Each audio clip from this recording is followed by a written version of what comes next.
Welcome to an insightful global legal tech talks in conjunction with IONOS. My name is Frances Anderson. I'm the CEO of Netlaw Media, and I am delighted actually to welcome you all here today, where we'll be discussing cracking the GDPR code, secure, smart, compliant. Now, as we all know, in an era where data protection and regulatory compliance are at the forefront of business priorities, understanding the impact of GDPR and the EU Cloud Act across industries is critical for business success. So today we have 5 special guests with us where we will be discussing this and more, and leading today's session is Dr. Jackie Taylor, who will be chairing the session. Now, should time allow, Jackie will bring you into the debate, and should you have any questions, should you actually have any questions nearer to the end. Now, this session is live, and if you would like to speak with Jackie or the additional panel members or ask them a question through the chat or the Q&A function, which is seen at the bottom of the screen, please do either raise your hand, put them in those areas during the debate, and myself and my colleague will bring you into that discussion. So now moving forwards, our chair of today's session, as I've indicated, is Dr. Jackie Taylor. So she is the CEO of Flying Binary, which is one of 119 companies appointed to deliver secured and accredited AI services of the UK government. Jackie is an aerospace engineer and a CEO of 2 AI companies. She was awarded an honorary doctorate of science in recognition of her 30 years of international web science work. She is one of 250 founders of the UK's digital economy in December 2016, where she pivoted her company, Flying Binary, to meet the challenges of Brexit and the deployment of the industrial Internet of Things, and much, much more. So today, I'm delighted, Jackie, to welcome you and to welcome you all, and thank you again for everyone who's joined us, and I am delighted to hand over to you. Thank you, Frances, and welcome everybody. This is a hugely important topic, as Frances has alluded to. We're in those uncertain times geopolitically, and 85% of European businesses are identifying data security as a top priority. So this is an essential topic for all of our futures. And the EU Data Act complements the rights of access and data portability under Articles 15 and 20 of the GDPR. And in the event of a conflict between the Data Act or national law on the protection of personal data or privacy, the law on the protection, the EU protection will prevail. So it's a complex arena. But thankfully, I have panelists from across the landscape to unpack this for us all. So I'd like to introduce everybody first, and then we're going to I've got a series of questions for them all, and then we're going to get moving on that. So first of all, I have Jonathan Armstrong. Jonathan is a partner at Punter Southall Law and is an experienced lawyer based in London with a concentration on compliance and technology. He's also a professor at Fordham Law School, and Jonathan's professional practice includes advising multinational companies on risk compliance across Europe. Then we have Olivier Olechniak, who's CTO of AltiCap, which is a French IT services company that primarily serves small businesses. And since 2018, they've been working closely with their clients to help them implement GDPR compliance. We have Adam Brigham, who's CEO of MSP Lab and the IT authority for many prestigious independent schools. With over a decade of experience in digital strategy, he's dedicated to helping schools define and achieve their vision in this landscape. He's also served as an advisory role for more than 150 independent schools, guiding them through the complexities of IT and digital transformation. And last and by no means least, we have Hitesh Bogitaya, who's the founder of HA1. And Hitesh has been in the property conveyance service industry for 20 years and has developed an innovative platform to automate property search orders, processing over 10,000 monthly transactions. And he's literally focused on driving innovation and growth, building tools for the legal sector. So let's get started with the questions and sort of where we are. And Jonathan, I've alluded to it already. I'd like to bring you in first, if I may, that this is not just a complex landscape, but it's an evolving landscape when we take the context of the EU Data Act, GDPR, and the compliance around that. Can you do a little bit of scene setting that from how you see that obviously relates to all of our businesses, but from your perspective, as you look across this landscape, where are we? Yeah, thanks very much, Jackie, and thanks for the introduction. I think as far as the climate is concerned, then it is undoubtedly difficult. There's maybe 8 things we should concentrate on. I think the first is the multiplicity of legislation that sometimes overlaps. So a lot of businesses have been dealing with one or more of NIS2, DORA, EU AI Act, EU Data Act, etc., etc. And there's often slightly conflicting requirements under those different bits of legislation. Many of them are obviously already established with their GDPR programs, but that also causes complexity. I think the second thing is that the world of data law doesn't live in a vacuum. So there are all sorts of challenges with the Trump administration, particularly, but also in the whole mirroring of global conflict. So whether that be cybersecurity attacks from North Korea, whether that be things like China reaching dominance in surveillance tech and CCTV cameras. And when our clients have installed them, they automatically connect up with a mysterious Chinese IP address. So what's happening there? I mean, thirdly, I think it's a simplistic thing to say that data's at the heart of all of our businesses, but it clearly is. And that obviously the world of AI and training data and that whole rarity factor around training data intensifies that as well. Data breaches are obviously prevalent. Anybody in the UK who's seen the Marks and Spencer click and forget service recently will know the impact of data breaches, and they're mirrored in different jurisdictions as well. Coupled with that, the legislation tells us that we need to respond to data breaches more quickly, and GDPR has provisions like that, and NIS2 does. So organizations need to be able to respond 24/7, 365 to data breaches. They might have to report to regulators within 24 or 72 hours, and they also need to take critical calls. Some people say, we don't know yet, that the difference between the impact on the co-op and the impact on M&S was the decision to stop systems talking to each other. We've had a case that we did for a client where the security services estimated that the window for making the right decision was about 3 minutes. So as a result, you need to rehearse data breaches, you need to rehearse those systems, and you need to have methodologies in place. And for full disclosure, I'm involved with some software that does that, but I'd say it anyway. The next factor, I think, is that GDPR fines are certainly on the increase and are more prevalent. As we sit here today, we've just passed the 6 billion, with a B, euro mark. And if we look at different sectors, there's different sectors involved in that as well. So, and if I can jump in there, Jonathan, that's a great start point. And I do want to get to the sectors, because as you say, in different sectors, the domain knowledge requires you to look at this in a particular way. And I think, Olivier, I'd actually like to come to you on this one, particularly, we in Europe, we have 99% of our digital economy is SMEs. In the UK, it's 95%. And so where are we from an SME landscape point of view, given the context Jonathan's just given us? Well, the context has been evolving a lot over time.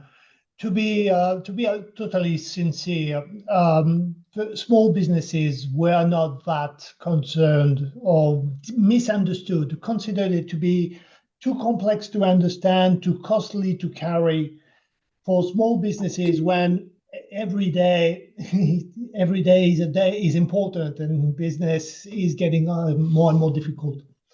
On the other hand, the lockdown from 2020 lockdown really brought to light to small businesses how fragile the existing protections were, Right. and made them much more aware of the risk of cyber attack and industrial espionage. It became not only if, but when. Yes. And therefore, since there are a lot of things, a lot of perception of the importance of GDPR and EU protection law really arose, including small businesses, who now definitely apply core principles of consent, data minimization, minimum basic security, and really, this has come forward very strongly since 2020. And now they are definitely, my customers are requesting EU-based cloud and EU-based services, as US provider, for example, are seen more and more as risky. That's great, and I want to talk to you about that, because that is a very key point. Adam, I'd like to go to you, and in the context that Jonathan and Olivier have provided, from an education sector point of view, what's your perspective on where we are from a landscape position? Good morning, Jackie. Good morning, everyone. Thank you. I think it's really interesting how it relates for independent schools. I think many of you on the call, on the webinar, may have them as clients. So you may be able to write, many of you may be parents, but they're processing very sensitive data, and data from rich people, famous people, and worldwide royalty. So they really hold some data that particularly cyber criminals really want to get after, and have a duty to look after it very well. I want to kind of cast everyone's mind to the levels of different knowledge. And if you think of those levels of knowledge, we've got remembering, understanding, applying, analyzing, evaluating, and lastly, creating. And I think we can use that framework, that metric, to see where specifically our industry lies. GDPR has been here for many years, and I think we're well down that table of evaluating and creating new ways and understanding and getting better and evolving at that. But I think as we come to the EU AI and Cloud Data Act, that knowledge, in my opinion, our industry is at infancy. Are we even remembering about it? Are we trying to understand it? And I think that's where the help and the sharing of knowledge is really going to take part. There's certainly schools in our industry, they're looking towards the experts, they're looking towards UK firms to help guide them on that. And I think where their landscape is they're not necessarily thinking about how the legislation is, but looking at the problems right in front of them. Yeah. As in their workforce, what's the AI literacy? How can they upskill and train their workforce, rather than thinking about legislation on their organization? Right, that's brilliant. And I'd like to bring Hitesh in here, because obviously, Hitesh, you're looking at this from the property sector point of view, and it'd be interesting to know how that sector looks at it, to contrast it with what Adam said, but in the context of what Jonathan and Olivier have set as a landscape. Hi, good morning. Thank you very much. And hello to everyone. It's quite interesting, especially in the property sector. I mean, if we just go back, look at the landscape where it was a couple of years back, and look at predominantly lawyers in general, how it's come out from COVID, going into hybrid, going into the cloud system, has evolved drastically in the last 5 years. The landscape's changed drastically as well, because as tech's becoming more and more common, it's also being acquired by a lot of overseas investors. And this has a big impact, especially what's happening in the UK, where overseas companies, mainly US and overseas companies, will put them on a US infrastructure. And something Jonathan said is quite important, that relates to the US Cloud Act, once they're on that infrastructure, as opposed to the EU. And as lawyers, especially when it comes to property and data, where does that reside? What we find is the bigger firms have the investment, the money and the research to look at this. Smaller firms don't necessarily have the budgets all the time to do this. So they tend to follow the herd in a sense. They look at the bigger organizations, and if they've got it correctly, then it must be okay for us. And that's not what's really happening, especially for smaller firms, where data is becoming more and more important, and especially where Jonathan mentioned the fines. Smaller firms are getting fined more for compliance and GDPR because of breaches. So the landscape's changed quite a lot drastically in our sector and is evolving. And especially with the EU Cloud Act and the AI Act for the UK, which is still evolving, kind of contradicts each other as well.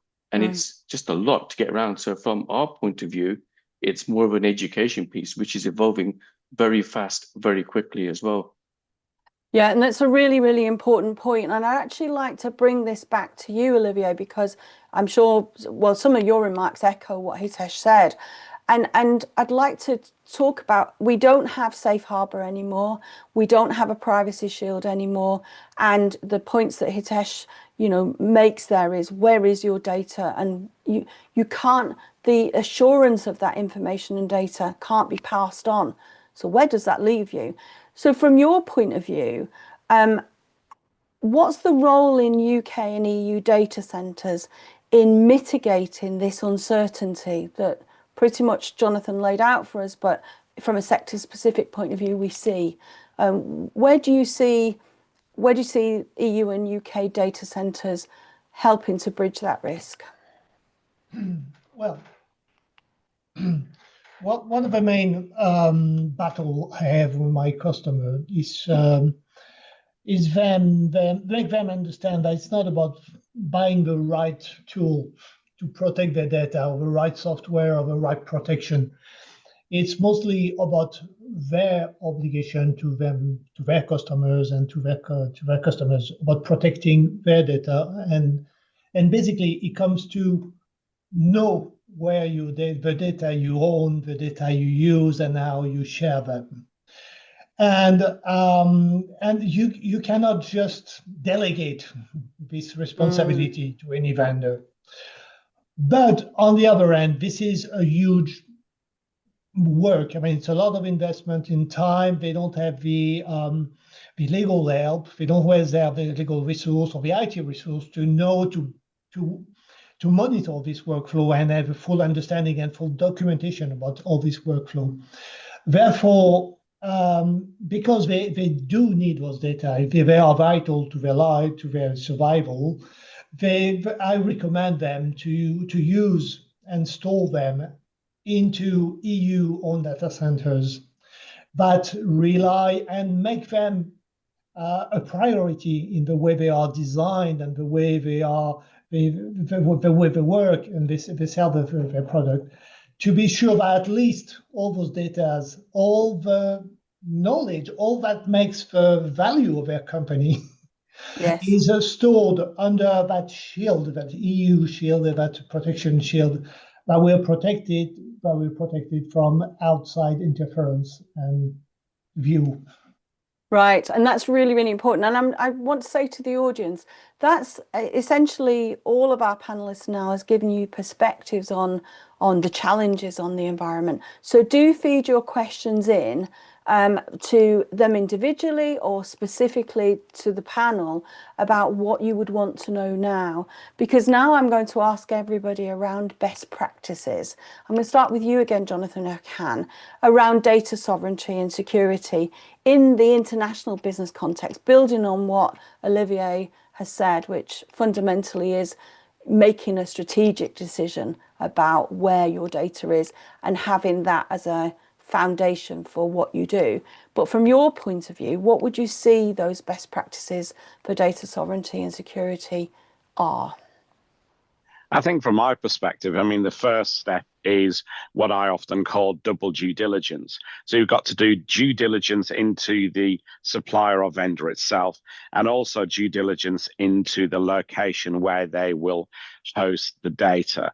And I think we get that after the various Schrem's case, as you talked Yes. already about the knockdown of Privacy Shield, Safe Harbor, and what I would say is its temporary replacement by the data privacy, data protection framework, which will be challenged likely successfully.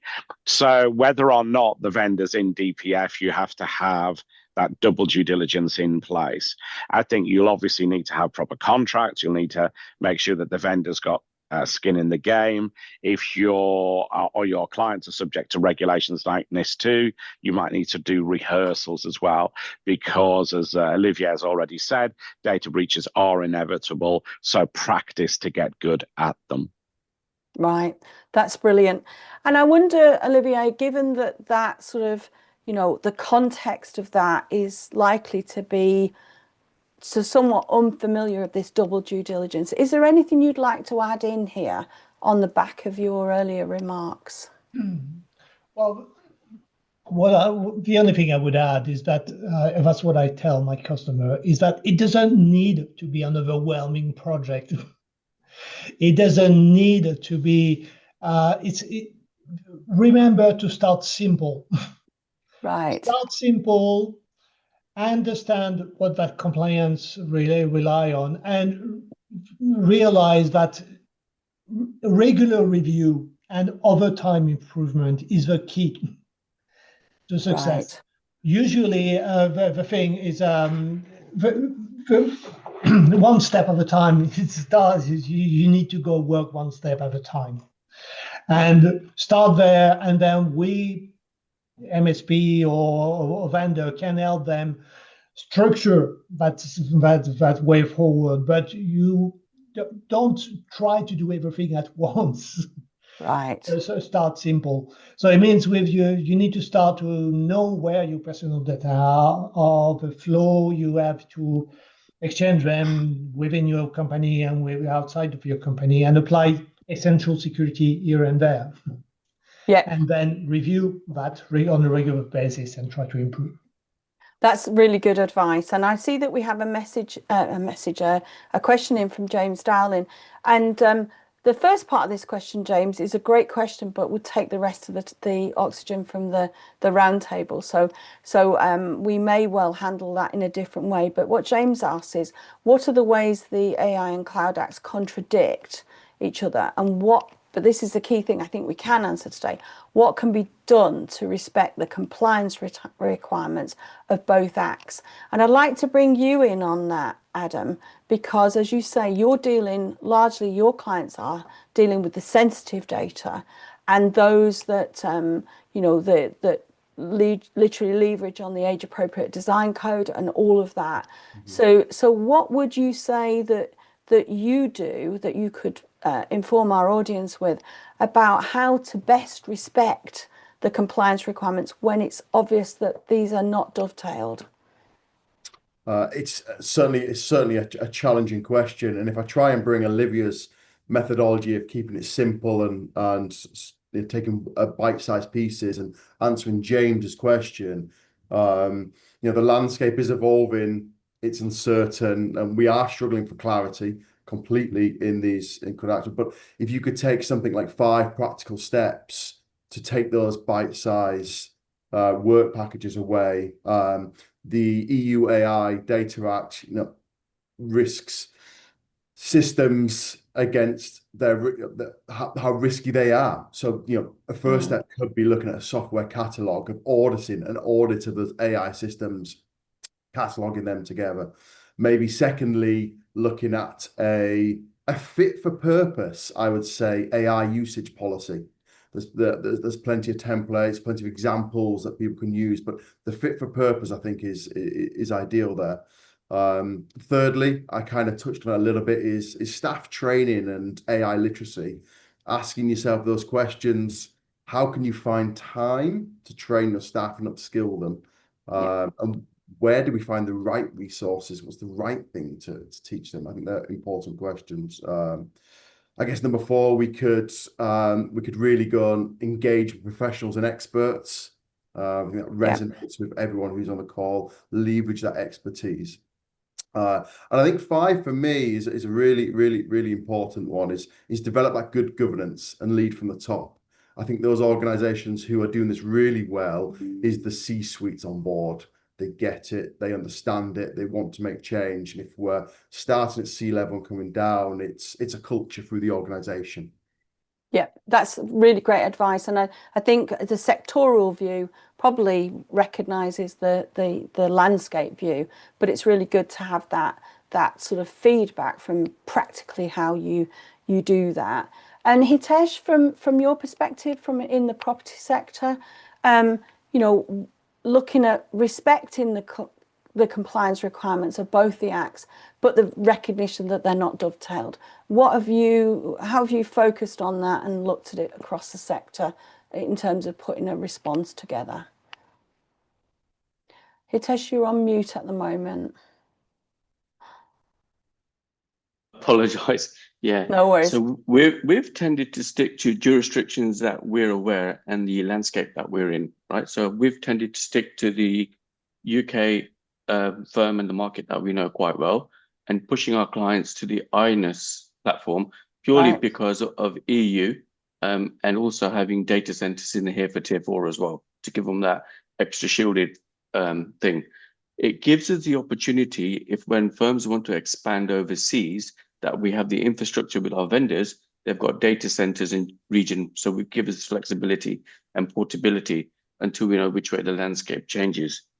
Right. What is quite really interesting is with the AI coming in, and I think to answer the question where they conflict, a lot of firms at the moment are using OpenAI, Copilot, Microsoft infrastructure, which falls under the US jurisdiction, but also if you're on an EU platform and you're using them tools, this is where they kind of really conflict for GDPR.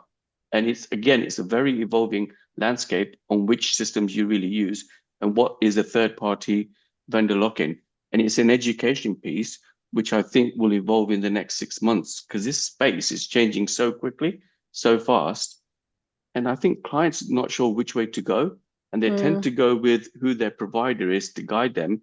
If that provider is funded by a US company and like US infrastructure, they're going to sell that ecosystem, right? Yeah. And they're not getting the independent advice. And they really need to look at it from their own point of view, company point of view, is where is their data, where is their sovereignty, and what is right for them as a firm, which might not be the right for that provider. Yeah, and that's really interesting, Hitesh, because when you, like you made the point earlier, when you're an SME, you've got so many things you've got to navigate. You're looking to minimize that risk, and actually going to a European or UK provision is one practical step. And I am going to ask you about some more practical steps going forward. But I think to bring that together, Jonathan, I'm looking at, you've heard from a sectoral point of view the responses, and how does practically somebody start from your perspective, whether they be just in a European domain or they're in a global one? What would you say is, this is all about risk management, and I think it's fairly clear that everybody said managing that risk entirely or mitigating it is not an option. You've said that yourself. But what practically would you say, from your point of view, given what the sectoral response is, that you would recommend? Because it's not going to be clean, and it's going to evolve. So where are you at with this particular landscape? I think Adam's checklist was a great start. Right. I'd probably look at those type of measures. I think education is absolutely key. You know, if you're looking at things like AI, trying to ban AI is just ludicrous. A lot of law firms, I know we're talking to lawyers, law firms have tried to do that and they've got egg all over their faces. So you've got to educate people on the risk. I hated data protection impact assessments when they were originally proposed. We had PIAs, obviously, in the UK and Australia prior to GDPR. But now that we have had more flexibility in guidance from regulators, I think they're a great tool. It is an investment for most organizations. If you're doing your first DPIA, probably going to take you half a day, but you'll get quicker after that. And I think whatever methodology you choose, you've got to do a methodology like that looks at the business case. 90% of AI projects never make it out of the pilot phase. So that'll help you eliminate those that are going nowhere, put your resources into those that are genuinely valuable. Yeah. Look at the risks and look at the mitigation, because you're dead right. You're never going to remove risk at all. It's about knowing the risk, seeing how you can reduce it, and accepting the risks that you can't get rid of. Yeah, I totally agree with that. And I also wanted you to say a few words about, certainly in my practice, this comes to a head. We talked earlier about data breaches. Actually, finding out where your data is often comes dealing with a breach. Yeah. And that's when you have, not a great analogy, but a gun to your head and, your 3 minutes response that you mentioned earlier. And so preparing for that inevitable, beyond the sort of the governance piece, and I've always been a fan of DPIAs. That must make me odd, and obviously the regulator is a big fan of them. But I think that it actually allowed a business to be able to articulate something that everybody could get behind or challenge. So it's brought a discipline in there. Is there something that you would do from a preparation, bringing what you've said in a breach context, knowing that's inevitable, as we've said, would you do something as a priority to deal with that piece? Yeah, I think that's exactly right. We deal with probably about 60 data breaches a year for clients at the moment. Right. About a third are vendors that the CISO, CIO, and legal team didn't know anything about. So there's a lot of attacks on vendors that are producing things like HR software, where ransomware attackers are going for them because it's an easy way to compromise 1,000 firms with just one compromise. So you've got to know who your vendors are. You've got to do some sort of exercise to work that out. You've got to tell people in HR, for example, that use of AI in recruitment probably isn't a good idea, and the vendors have all got to go through due diligence. But you've also got to rehearse as well. And I'm very interested in the Heathrow episode, for example, because with most of our sophisticated clients, we will rehearse a data breach with them. And then the second rehearsal will remove a key person from the team. So usually the CEO, and we'll rehearse who's going to make decisions in absence of CEO. That apparently may or may not be one of the failings with the Heathrow breach, that the CEO's phone was on silent, he was uncontactable, people were having to second guess the command chain decisions. They shouldn't have to do that. This needs to be like muscle memory. Just as if we play golf, we rehearse our swing each time, then we have to do the same with data breaches. As Olivier said at the start, they are inevitable. Invest the time in getting good at dealing with them. And we know from the work we do with clients that your response will materially improve if you rehearse. I'm absolutely convinced of that. If client confidentiality allowed, I could give you examples, but you get better if you rehearse, and that's critical these days. Yeah, absolutely. And thank you for that. I think that's a key thing. James, I just want to link back to the question that you raised. Whilst there's no mechanism really for dealing with the contradictions, essentially what everybody is saying is dealing with the inevitable in a practical way is the key to this. I don't know, even the sight I have of the regulation legislation, how this might resolve. And in the current geopolitical climate, I would say that has complicated things again. So it never dismiss the idea that practical steps, and I would say from what everybody said, are documented in a way that it's something that you can evidence if you need to change it, and you can use for education, as everybody said. Hitesh, I want to loop back to you on some of the things that have been said, because you're right in the sense of know your vendor and know what the risk is with using the software or the hardware, because this can be a hardware piece as well. How are you looking at in creating the tools for the legal firms? How are you helping them understand almost their value chain? Because it's their clients that you're trying to help them and advising them to protect. What do you say to the firms who are using your tools about the fact that, you know, if you don't do some of the steps that have been discussed, you're effectively going to be dealing with a breach, and therefore that's the worst time possible? Have you got things that conversations you're having, or successes or challenges that you could bring to this debate? Yeah, so mainly we educate via webinars. I mean, our Right. platform is basically through resellers who then go to solicitor firms. So it's educating the reseller and our partners of what their firms want. And what we're finding now more and more is most of our partners, clients, the firms, want to integrate with third-party software. So that becomes their main piece, which is the case management. That could be a US one, could be an Australian one, a Canadian one, or a British one. And knowing what they want at the end client, we don't get to see that unless they go through the whole journey. Unless they're taking our whole ecosystem, it's easy.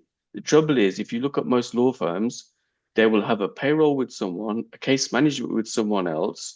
They'll integrate to do their AMLs with a third party. They'll use a fourth party AI, and that is a nightmare. And that is because of relationships, contracts, and price, right? And it's trying to educate the law firm as a department, saying what is the risk. Something that Jonathan mentioned, which I thought was a great idea, is you don't know the breach till it's happened and you get better at it. We do fire risk. We press the bell, everyone runs out once a month on a Friday, right? It'd be great for the cops and compliance saying, we've got a breach, and shut down the systems and do a rehearsal and see how things really come up, right? Because policies are there and they're put in a cupboard afterwards until it's compliance, and let's make sure we've got everything in place for the audit trail. But to do it impromptu by law firms or implement the IT every so often and review it would make such a difference as well. And again, that comes down to education, webinar, and I think the whole awareness of what's happening is, I think it's bringing the forefront quite a lot to a lot of firms now where they stand. Right, and that is really important. And I wanted to pick up on, from a cloud service provision point of view, most of the CSPs use this shared responsibility model, but in this context, that's not your friend, is it? And no. I think being really clear where that shared responsibility is, and making a definite decision about whether reducing that risk gets back to what you were talking about earlier, which is using European or UK cloud provision. Because at the end of the day, when we've got American CSPs, that is a risk that you can mitigate. So I just wanted to pull that together, because this is such a complex and evolving landscape.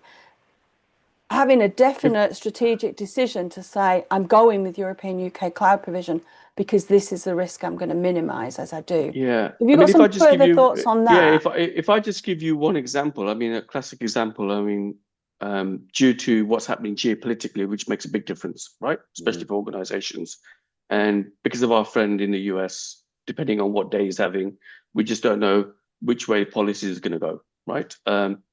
Most of organizations, a lot of governments and local authorities, universities, hospitals, and legal tech sector, big corporations would always go on well-marketed products that they know, Microsoft being default, purely because how it came about. So, but what we're finding now with one of our key partners that we work with, another vendor, Nextcloud, German-based, sovereignty, it's all about data control. You control your data, you put it exactly where you want. In the last 100 days, they've actually got sky-high records of nearly 300 organizations, and we're talking from governments to councils to hospitals moving away from the Microsoft infrastructure to the Nextcloud infrastructure. That's because of two reasons, and that's two reasons is America knows really how to market itself. Any brand, people just know. McDonald's, you know, you see it globally, you see Microsoft globally, you see Facebook globally, you see the brands globally. But there are other European brands, good, very compliant. They just don't have the money or the investment to get out on a global stage. And I think now, especially governments are really taking notice of this and thinking, where should we be putting our data? Literally what's happening. So that's just a prime example of where people are making key decisions, which would never be heard of. Once you're on the Microsoft ecosystem, you're on it. But it just shows you if it's happening from the top, it will filter down to the bottom as well. Yeah, and that's a really important insight, and I appreciate that. And Jonathan, I want to loop back to you now, because you've already given us the 6 billion figure in terms of litigation, which is, you know, when we were conceiving all of this back in 2014, I think it was, we never really considered what that figure might be, but obviously we've evolved an ecosystem since. But we've talked a lot about minimizing risk. We can't mitigate, but we can minimize. Do you think that where we are now, because of this confusion, is going to lead to a change in the litigation landscape?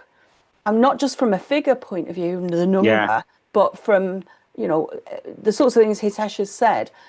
For those people that don't make those changes and at least take a, you know, a view that they can mitigate the cloud service provision, do you think the litigation landscape will change? Yeah, absolutely. The 6 billion figure is fines alone from regulators. So some of that relates to data transfer. You know, the highest that I know is 1.2 billion euros against Meta for unlawful data transfers. And there is definitely a higher number or an equivalent number or a similar number perhaps for civil litigation.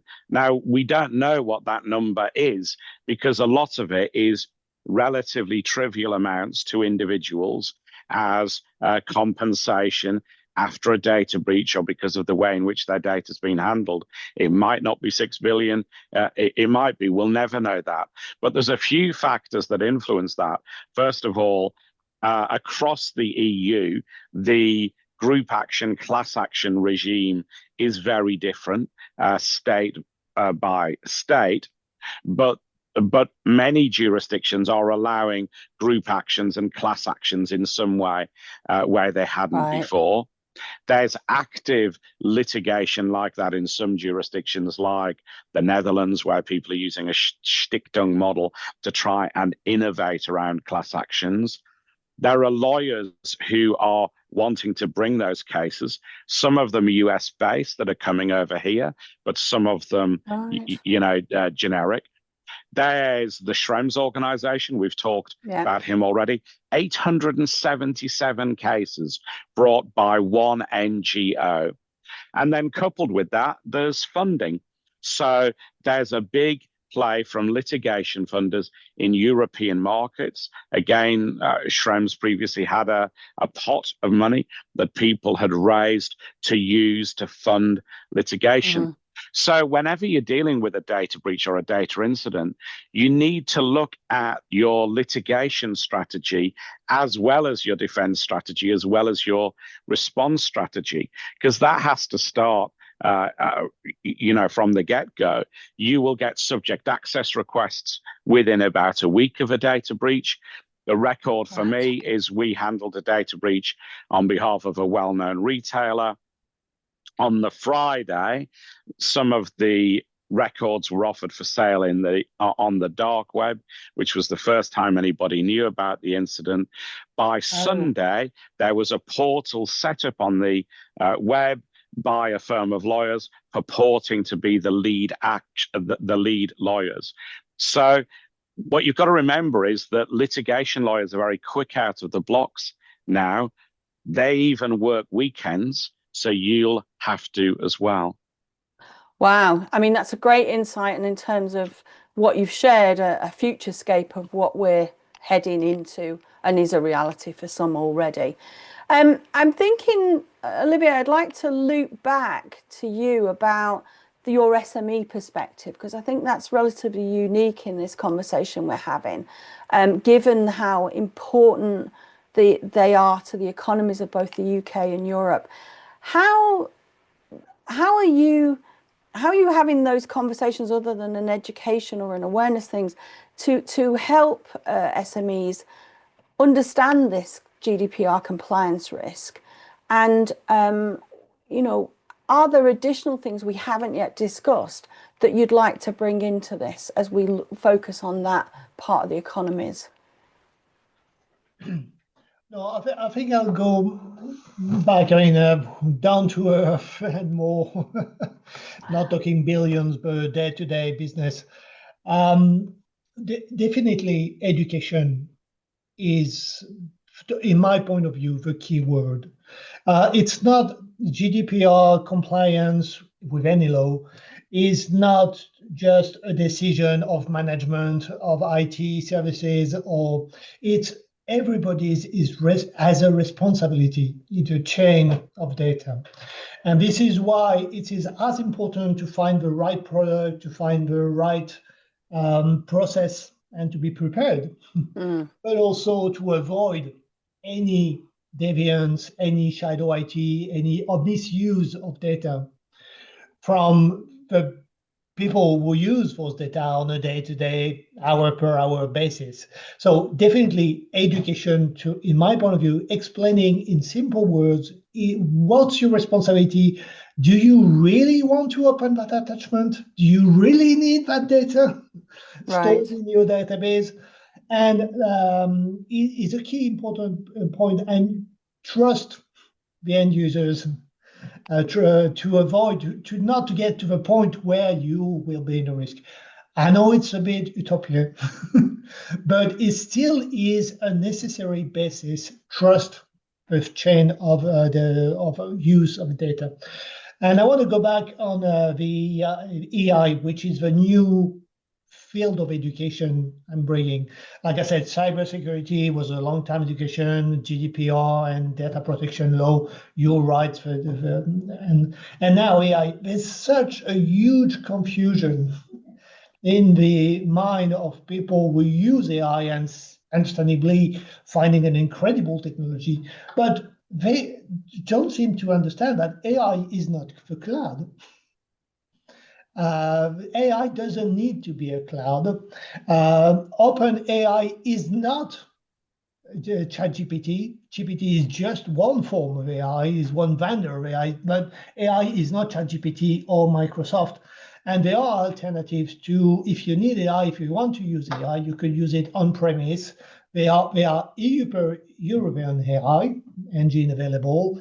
There are hosted but host in the cloud, in EU-based cloud AI if you need it. And if you need absolute privacy, you can also have AI running on your own server within your own company. And this is understanding of AI, for example, which have completely seems to have eluded a lot of my customers at the moment. And that's such a really important point. And I think that confusion is a direct result of launching a customer version of AI, as OpenAI did in November 22. Open the stable door, horses bolted, here we are. And as somebody that has been orchestrating that responsible AI approach, this is very much core to that, the point that you make.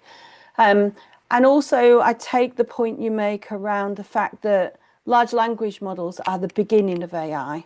You know, I work in the counterterrorism domain, and we're thought of mind AI. We're moving towards artificial general intelligence, potentially within the next 5 years. So this is a journey that, if you understand what you've just said now, you're actually on board for the journey as AI itself unfolds. The technology is making a genuine contribution right now, but has it made it into an understanding of it? I think it's a very interesting statement that you say, where you don't need cloud for it. You need some cloud provision for it. It may be a private cloud or some sort of stack somewhere, because it is resource intensive. You potentially need a different cloud stack. You certainly need potentially different chips, all the rest of it. So I'm quite famous for saying no cloud, no AI. And I love the fact that you challenge that, but you're absolutely correct to do that. Literally, for people looking to onboard AI into what they're doing, would you say that gives them a chance to re-look at the governance of this? Something that AI requires potentially puts us into a risk mitigation path, and so possibly helps us deal with the impact of the confusing legislation we have. I think it does, because it does make clear to have a relevant, pertinent answer from AI. You need to give it all your data, everything you own, your most secret processes, your most secret knowledge. And all of a sudden, it makes realize the value of those data. Something that was abstract before, yeah, it's just a database with phone number and everything. And then that process to make that product, which is so specific to you and makes your company work and be different from the one next door. Suddenly, are you ready to put that into a US own cloud or Chinese cloud, and knowing that potentially they can read that? They have all the authorization, all the law give them the right to look at it, into it, and potentially make use of it. So are you willing to do that? And obviously, no. The answer is always no. And then, it puts into perspective everything we've been telling them for almost 10 years now, saying that your data is precious. It's you. They define you. They define your success. Protect them. Yeah, and that's hugely valuable. So possibly for anybody looking for a way to have this discussion internally and at strategic level, that is possibly a start point, the AI discussion, because it the training data, the way in which the models are fed and curated, essentially puts this front and center. Because of the commercial value of that. So completely agree with that. I'm wanting to seeing the approach of the end of our hour, Adam, I'd like to bring you back in again, because I know that you're seeing more and more schools migrating on-premise provision to cloud solutions. Do you have an insight as to what's driving that shift, and how do schools, in making those sorts of decisions, balance the benefits with the security compliance challenges that we've talked about? Sure. I think organizations who are, like many, limited for resource and knowledge want to be on the journey with everyone else, but maybe moving to public cloud opens up a vast knowledge and security. I mean, many of this conversation we've had today has been about data, but cybersecurity really tightly following behind our conversation today. So allowing people in my sector to move to a place where it's almost, forgive the term, out of the box, but secure and easy by design, and everything's on a plate for you, has been a real easy stepping stone and a step forward for these organizations we can go on that journey. We can use predictive models and go to the cloud without needing the expertise, the resources, the training with our current resource, our current team in IT, because we've got so much of our day-to-day to get on with and everything else, that actually offering these out-of-the-box solutions is almost a safe pair of hands for them. Right, and I think great message, and from the sector point of view, that really makes sense. So I want to just directly address the attendees now. We've probably got time for one more question, but I'm going to ask the panelists to prepare a takeaway. If we can restrict that to a minute or just a little bit more, as having heard the debate and got you all together and put almost a global and sectoral response together. Our questions that we set out to answer. Is there anything that we haven't yet discussed when you think of the attendees? We said we're cracking the GDPR code. We want to make it secure, smart and compliant. What else might we consider? So I'm going to go to you first, Hitesh. I'd like the sectoral view to come in first. Is there a 1 minute takeaway from you that says I need to mention this on top of what we've already said? Yeah, I mean, mainly to our audience, lawyers and everybody else, what's happening geopolitically and everything else can shift overnight. And we've seen that numerous times. So my key takeaway is don't put all your eggs in one basket and your data with one provider.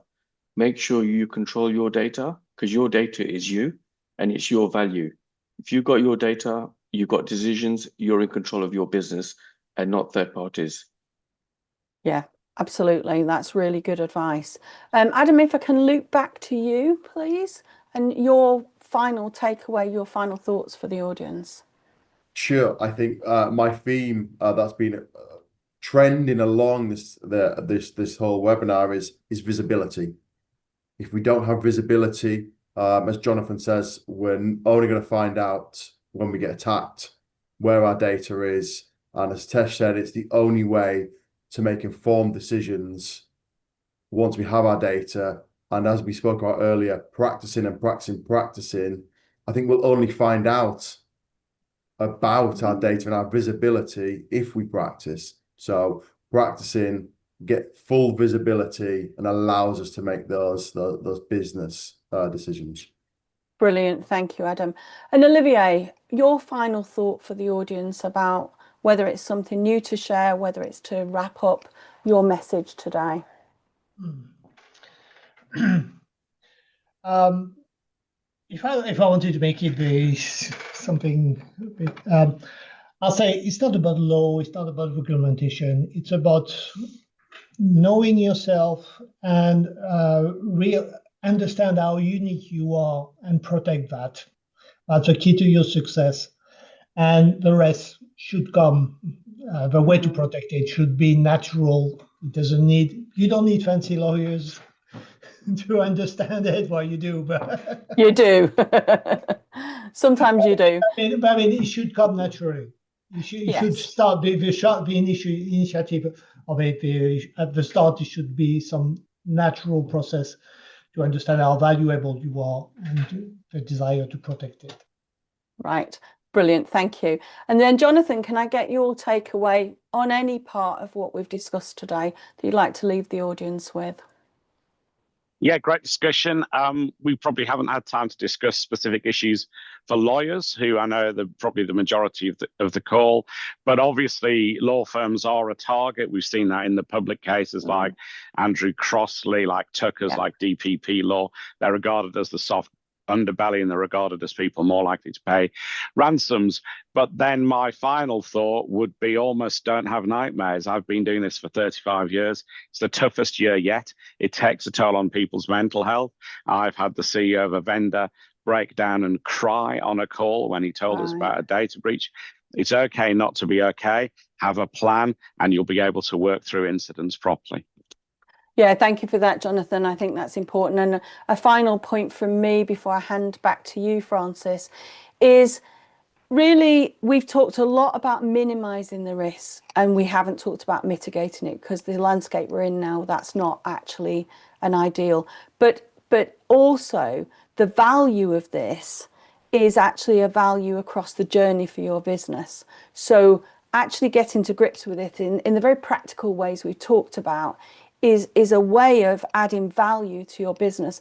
I don't have it on a business perspective, or not figures I can give, but a nation state level, actually addressing the issues we're talking about geopolitically, and across the 30 years of data I do my own scientific research in, it's on average 4% of the GDP of a nation when I take all 198 member states of the United Nations. So what might it be for your business to address this now? I can give you some, as an investor, some views within the capital markets On average, for those companies in our portfolios addressing these sorts of risks in the way that we've said today, on average, globally, it's about 6% uplift on turnover. There isn't a CFO on any board that's argued with me when I've presented that data. So this is value add for your business. So I'd like to thank all the panelists and hand back to Francis. Thank you, Jackie. Thank you, Adam. Thank you, Jonathan, Hitesh, and Olivier. It's been a fascinating discussion. I think quite timely, based upon the where we are in the market, and as you quite rightly said, globally. This isn't something which will go away. If anything, is increased with the advancements of AI and the technology we use day to day. So thank you, IONOS, for bringing this discussion to the forefront, and for all of you. So thank you again, you all, and have a wonderful day.